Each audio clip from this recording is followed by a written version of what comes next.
the final Visas archetype is finally upon us.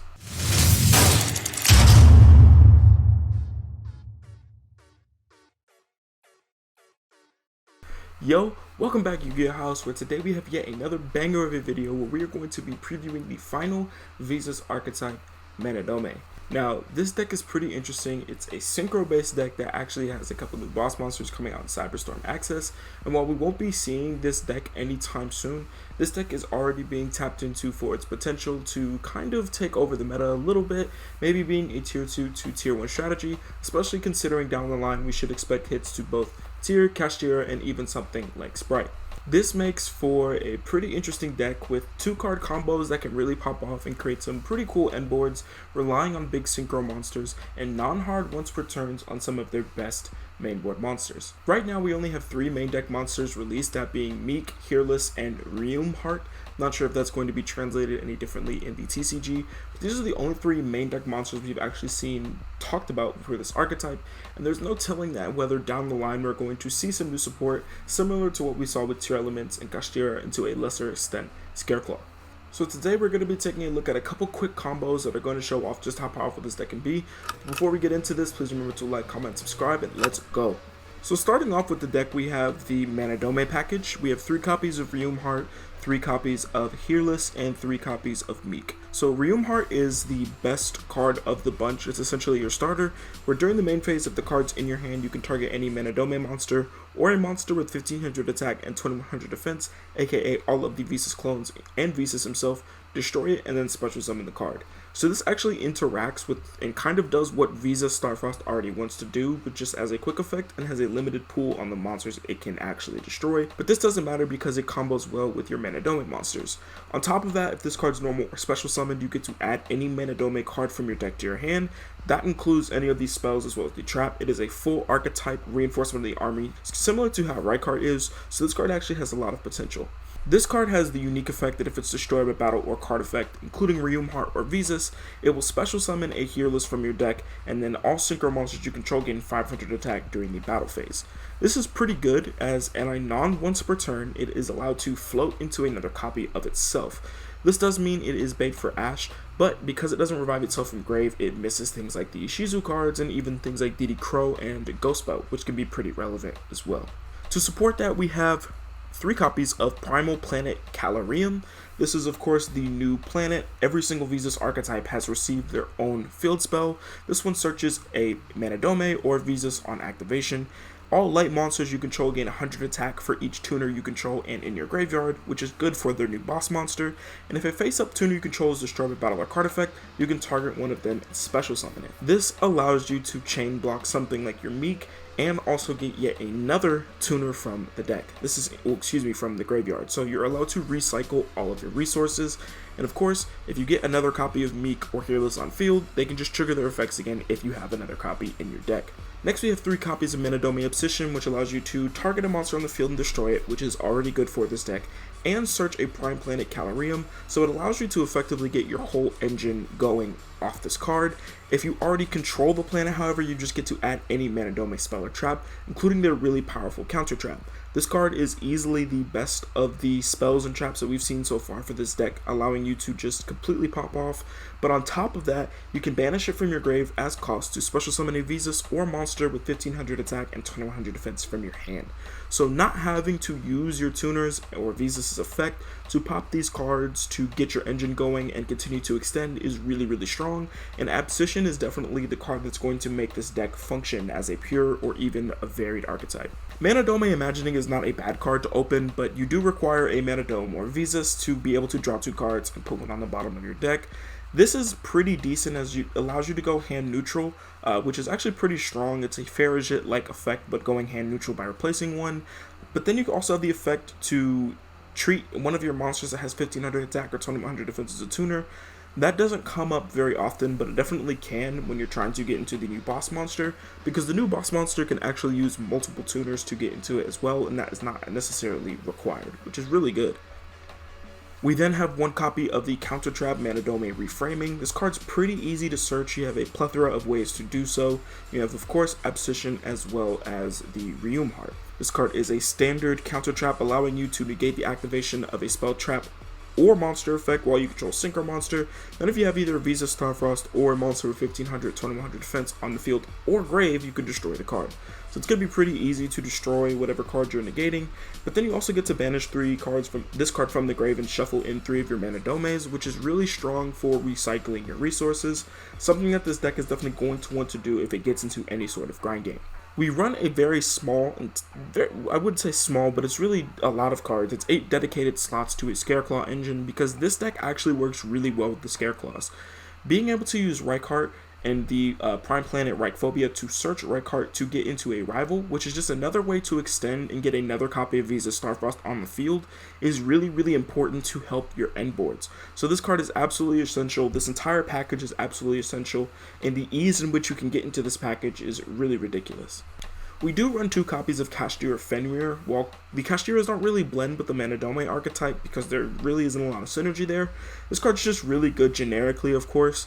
Being able to use this as an opener to have some sort of blanket protection or a way to at least interrupt your opponent as you're starting to go for combo, or it's just another piece of your end board, although this deck can definitely get a little bit wild with the number of monsters that are on field. We only run 2 copies of Visa Starfrost because I simply don't think that you need to run 3. You'll just end up bricking on it. This card's pretty strong, but you can only use its effect once per turn. It, unlike the Manadome monsters, is not a soft or is not a not once per turn. So you definitely don't want to run into having 2 copies of this card in your hand, but you know, it's always good if you can't search this card or you go to search and you get stopped by something like an Ash to just have this card in hand anyways. We do run the 1 brick right now, which is the artifact Scythe, because this deck can Scythe lock fairly easily, and it's kind of stupid that this card still exists, but as long as something like this still exists, you can take advantage of it in certain decks, and this is definitely one of them. For our power 1-ofs, we have Reinforcement of the Army, which can search both the Reichheart and the Reumheart, which is really good. Terraforming, we have, of course, 2 field spells that we can work with now, which is really strong. And Set Rotation. You just want to maximize your chances at seeing the field spell. Specifically, Calarium, this card is absolutely insane. Both of these cards are vital to the strategy, so having more ways to access them is never going to hurt. For our big interruptions, our big hand traps, we only run Ash and Infinite Permanence. You can definitely put more stuff in here. You can run more blowout cards. This deck doesn't struggle with draw power. There's a lot of ways to draw cards. Reichheart will draw you a card pretty easily. Imagining can draw you cards pretty easily, and so can a couple of monsters in your extra deck. So you don't necessarily need to run a bunch of hand traps and blowouts because you're going to be able to thin your deck out through your combo, and when you're drawing cards, draw into things that you need. You can definitely switch these up and play around with it, but these are just the most generic cards that I put in here for now. Moving into the extra deck, our Link package, we have 1 Lightheart, 1 IP, 1 Scythe, 1 Elf, 1 Unicorn, and 1 Access Code Talker. This package is pretty standard. I've seen some people putting in Cross Sheep. Usually people want to play 2 copies of Lightheart, but because of the grind game can be that important. But I honestly just couldn't find the space for it. There's definitely something you could cut in here, like you could probably cut Dagda. You don't need to commit to the Scythe lock. You can cut probably one of either Coral Dragon or Stardust Charge, but for right now this is just what I've landed on. Speaking of Stardust Charge, we have that as well as Coral Dragon, just very good ways to draw cards, as well as Coral Dragon being a tuner can actually come up to help extend into something like a Baron. We also have water tuners in this deck, being Meek, the best one, so you actually can run Adamancipator Risen Dragite fairly easily and put this on your end board for a spell trap negate if you need it, which is really strong. I don't know when this card is coming out. I believe it is coming out in the Maze of whatever it's called, Maze of Mystery that's coming out. I believe this card is included in that, but Axel Synchro Stardust Dragon is absolutely insane. Allowing you to synchro summon, I need to add a Stardust Warrior and Stardust Dragon in here, give me just 1 second. So we're back with the Stardust Dragon. All I did was take Coral Dragon out, but this card is actually pretty insane, allowing you to quick synchro or excel synchro on your opponent's turn. We haven't really had a reliable way to do that since Crystron Hulky Fibrax was banned, but now that we have this card, you can actually do it fairly easily, and this card's going to be pretty ridiculous, so of course we do have to run the Stardust Dragon. This card's actually not that bad, because any effect that would destroy a card you can actually negate, which is really good, but most of the time you're just going to be using the Stardust Dragon to quick synchro on your opponent's turn, so it won't be on the field for long. We do run 1 copy of the new Ice Jade card. If you don't know what this does, it does take a water tuner, but of course we're running them, so we don't really care. You can, as a quick effect, make all face-up monsters you control be unable to be destroyed or banished by opponent's card effects for the rest of this turn. Then if this card was activated in response to the activation of an opponent's card or effect, you can banish all cards with that same name on your opponent's field in the graveyard. This card's actually pretty good, and against a lot of decks, including like a deck like this that wants to cycle cards of the same name over and over, something like Sprite does with Totally Awesome or Swap Frog, being able to hit those types of decks and banish that monster and just keep it out, like off the field completely, is really strong, and the blanket protection it provides is also really good as well. Of course, we run the 1 copy of Bet on the Floor because why would you not? This enables the Scythe Lock. It enables you to kind of Nibiru-proof your combos if you're able to go into it early. It's the best generic synchro we've ever seen. Of course you're going to be running it. We do run the copy of Cheng Ying as well. You can definitely make the argument that there's a lot of level 10s in here, but you just want to be able to diversify the type of monster you want to put on your end board using the Excel Synchro Stardust Dragon. You don't want to be too crazy because you have 3 options here, but all 3 of these options are really good, and against certain matchups they're all going to be relevant. We do run Manadome Prime Heart, the new Manadome monster, and as you can see, all it requires is 1+ tuner and 1+ light monster. That other monster can also be a tuner. It doesn't require any non-tuner monsters. It can attack a number of times a battle phase up to the number of tuners used as its synchro material. So say you were able to use this Meek and Hearless, Starfrost, Meek and Hearless. This card can attack 3 times in 1 turn. This helps clear boards very, very quickly in end games. And then Vicious Ashtroud is pretty good. It's essentially just an extender. Being able to target a monster on the field though and destroy it is very good in this specific deck, which is why we're going to run it. The only other extra deck monsters I feel like we should give a shout out to is, I guess, of course, Coral Dragon, since we cut it out really quick. But F.A. Dawn Dragster is a tech that Yassine found for another way to get into a Spell Trap Negate, and that can actually be a little bit better if you need it over something like a Dragite. And Satellite Warrior, being able to use his effect as a quick effect essentially is absolutely insane, and I really did consider putting this card here. There's definitely an argument for it over Cheng Ying, but I think Cheng Ying is a little bit better in the current meta because things do get banished kind of quickly, and when we're moving into a Castigator format, it might be relevant even then. So that is going to do it for the deck profile portion of the video. We're going to go ahead and jump into some quick combos to show you just how devastating this deck can truly be. Alright, so getting into combo number 1, this is going to be pretty simple. As long as you open Reum Heart and the new Calarium, this is what you can do. There's a couple different ways you can do this. If you already have access to Visas, this kind of works. If you have access to Meek, this kind of works, but most of the time you're going to need Reum Heart plus Calarium to do the standard combo. So we're going to start off by committing to our normal summon by using Reum Heart, which definitely isn't ideal, but it still works as a starter. Go ahead and go Calarium, search Visas. You can special summon the Meek and then pop that with the Visas, and now we have Chain Link 1. In Chain Link 2, we have the Calarium as well as the Meek. The Calarium is going to allow us to special summon this copy of Meek from the grave, and then Meek is going to allow us to special summon another copy of itself from the deck. So we're going to go ahead and special summon that one from the grave, get the one from the deck, and we are going to increase his level by 4. It's actually not relevant in this combo to do so, but sometimes you're going to want to do it. You kind of just have to play to what you see on board and what you have in your hand. We're going to link the Visas for the Light Heart. Light Heart's going to search the Primitive Planet. Primitive Planet is going to search the Scareclaw right card. It's pretty standard. Most people are seeing this. If you splash the Scareclaw engine into your deck, this is pretty standard. As long as you have Visas, you can get into the Scareclaw line.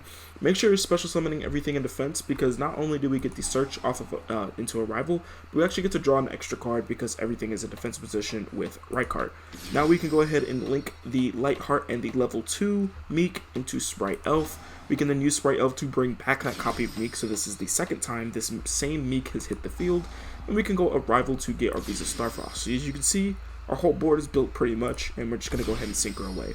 We're going to use Visas as well as the Right Heart to go into Barone, and then we can use the Meek and the Reum Heart to go into Stardust Charge to get yet another draw. This is going to then allow us to banish the Right Heart and the Visas from our graveyard in order to go into Vicious Ashtroud, which is really just follow-up. Now we can use Vicious Ashtroud to pop this copy of Meek here, which will again trigger Meek's effect to bring it back out onto the field, and we can synchro away the Stardust Charge Warrior and that level 2 Meek for the Excel Synchro Stardust Dragon. Now if you actually didn't make that first Meek level 4, you wouldn't need to pop it with Vicious, which is kind of interesting, and it can maybe help you a little bit, but the fact you only have one copy of Meek in the deck left at this point makes it kind of irrelevant, but that is just something to note. You could go into that regardless, or in that situation you can go into a Synchro 10 play if you felt that it was necessary. But what this is going to allow us to do is bring back the Meek yet again, because this can target a tuner in the graveyard, level 2 or lower tuner in the graveyard, and special summon it. So Meek is going to come back out, and we can use the Vicious Shroud and the Meek to go into the Ice Jade Grimir, however you say it, which is the new Ice Jade card. Now on our opponent's turn, we can use Elf to of course bring back the Meek, and then we can use the effect of Excel Stardust Synchro Dragon to bring out Stardust Dragon, and then synchro these two away from a copy of Ching Ying. So this is a pretty standard combo. Your end board is going to be Elf, as well as a Ching Ying, a Barone, and then a Jameer, and any other additional interruption that you might have drawn into, any hand traps, any traps, anything like that. Pretty standard. There's some things, of course, you could change along the way with your searches. If you already have access to like Meek and you normal summon Reum Heart, you could honestly, and the planet, you could just straight away go for something like the counter trap. So there's a lot of options on what you can do in this first combo, but this is going to be a pretty standard end board that you're going to see. Our second and final combo we're going to show you today is a Scythe Lock. Now, Scythe Lock, it's pretty popular. It's not as good as it used to be, simply because there's not a lot of people playing something like DPE to quick effect pop their cards, but there's pretty simple ways that you can do it in this combo. This is going to be Visa Starfrost plus Reum Heart, so we are going to have to commit to our normal summon again, but that's honestly fine. Reum Heart, search Meek. You always want to search Meek just because of the flexibility. Pop Meek. Just pay attention to your zones here. As we get into this combo, make sure you pay attention to your zones. It's going to be very integral to how you link summon. You want to work from the middle of the board out and then shift over, if that makes sense. So just keep paying attention. This line here, though, of the Reum Heart, search Meek, use Visas, pop Meek is pretty standard. Like, that's going to be the bread and butter on how you start most of your plays with this deck. It's going to allow you to get another copy of Meek. You're not going to increase its level. This time it absolutely does matter. You don't have the flexibility of having 2 in rotation at this point. You only have 1, so you do not want to increase its level. Then we're going to go into the standard Scareclaw play, searching the field spell, using the field spell to search the right card. There's not a possible way to get all of your monsters in defense to get the trigger here, so it doesn't matter what you special summon the Rykart in, but he's going to of course search the Arrival, and we can link off the Meek and the Lightheart into Elf, and then Elf is going to immediately target that Meek again to bring it back. Now we can use Arrival to get our Visa Starfrost back. Using Lightheart's effect Engrave, as long as you control Visas, it can bring itself back. It's like once per duel. Usually once per duel cards are pretty strong. Now we can use the Lightheart and the Rykart in order to go into Dagda. Then we can go ahead and use Visas as well as the Reum Heart to go into Barone. Then use Rykart and Visas from the grave to go into a Shroud. A Shroud will pop Meek, and this is how you trigger your Dagda. Now you can set your Scythe. Go ahead and pop the Meek. This will of course bring yet another Meek into rotation, and you can synchro these into the Jameer. Now what I forgot to do is pop the Scythe in this specific replay. I forgot to pop the Scythe with the Barone, but you have to pop the Scythe with your Barone at the end here, and then during the standby phase you can use Barone to bring back the Scythe to Scythe lock your opponent. That's how you do it. It avoids things like Dark Ruler no more, and it avoids things like Effect Veiler. It does not avoid things like Imperm, of course, and it does not avoid things like Ghost Spell or something, or Abyssal. So just be wary of that. But you do have to sacrifice your Barone to do this. It doesn't necessarily hurt, because in better hands you can actually still get into the Excel Starter Synchro and actually go back into Barone yet again. But that is a combo that I want to show you guys a little bit later when we get some more updated deck profiles on this deck. So that's going to do it for today's deck profile, a really big preview at the Manadome Archetype. This of course does not touch down in the TCG until Cyberstorm Access, and I don't believe that there's an official release date for that yet. If there is, I might flash it across the screen or something. But this deck has a lot of potential. Even with 1 to 2 card combos, this deck really pops off, and you have to remember that this is a synchro deck. The majority of synchro decks are going to be 1 to 2 card combos, just because you're always going to need 2 materials on the field to synchro. It's just how these things work at this point. But this deck is super strong, ends on some really cool end boards with some of the best synchro monsters of all time, and can take advantage of a little bit of sweat with the Scythe Lock combo as well. If you guys enjoyed, please remember to like, comment, and subscribe. Everybody is welcome in the Yu-Gi-Oh house. Peace, y'all.